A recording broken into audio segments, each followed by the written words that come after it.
Nomor 1, seseorang tampak sedang mendorong sebuah peti di suatu lantai datar. Peti bergerak dengan kecepatan konstan. Pernyataan yang benar di bawah ini adalah: apakah A. Orang itu tidak mengerjakan gaya pada peti. B. Jika lantai itu licin, usaha yang dilakukan orang itu sama dengan 0. C. Jika lantai itu kasar, orang itu mengerjakan gaya pada peti sebesar 1,5 kali berat peti. Sebelum kita bahas, di sini dikatakan kecepatannya konstan. Sebelum kita bahas apa itu kecepatan konstan, kita bahas dulu apa itu gaya. Gaya itu menyebabkan 3 hal. Yang pertama, perubahan kecepatan, perubahan bentuk, dan perubahan arah gerak. Di sini kecepatan konstan, artinya benda itu tidak mengalami gaya.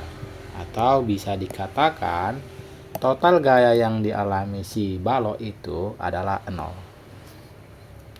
Pertanyaannya, apakah si orang memberikan gaya kepada balok? Jawabannya iya.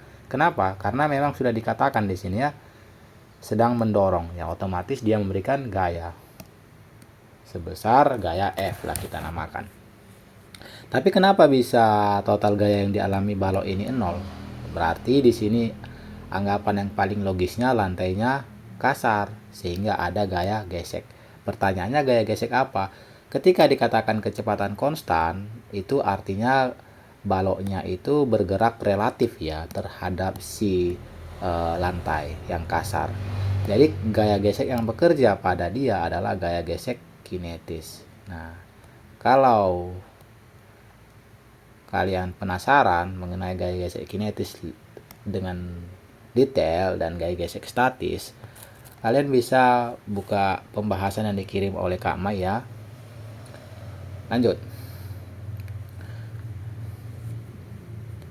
Di sini gaya gesek kinetis itu rumusnya apa? Gaya gesek kinetis itu adalah muka dikali N. N itu adalah gaya normal. Gaya normal itu ke atas, kemudian gaya beratnya ke bawah. Pada arah vertikal, baloknya nggak bergerak, sehingga total gaya pada arah vertikal itu 0. Jadi gaya normal dikurang gaya berat, nah ini gaya berat ya, M kali G. Gaya normal dikurang gaya berat sama dengan 0. Gaya normal sama dengan gaya berat. Sehingga FK-nya muka dikali M dikali G. Inilah FK-nya. Terus ini kita buat di sini lah biar rapi ya. Nah, terus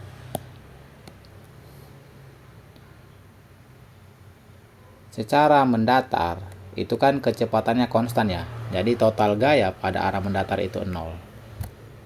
Karena kecepatannya konstan. Nah, di sini ada 2 gaya ya yang mendatar, si F dan si FK. Sehingga F dikurang FK kita totalin sama dengan 0, F sama dengan FK. Dimana FK adalah muka dikali MG. Atau kita dapat tuh F sama dengan muka dikali MG.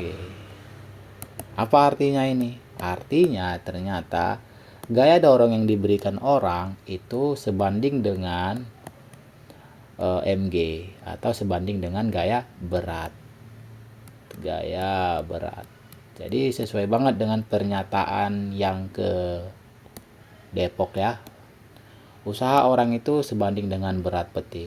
Kenapa emangnya? Kan ini gaya yang sebanding dengan berat. Apa hubungannya usaha sebanding dengan berat peti? Jadi ketika orang itu memberikan usaha, maka gaya dia dikali perpindahan. Gaya dia itu adalah muka dikali MG. Muka dikali MG. Ini adalah usahanya. Di sini juga terbukti bahwa usaha orang itu sebanding dengan berat si peti. Ini berat peti ya, berat peti. Sip. Dengan begitu itulah nomor 1.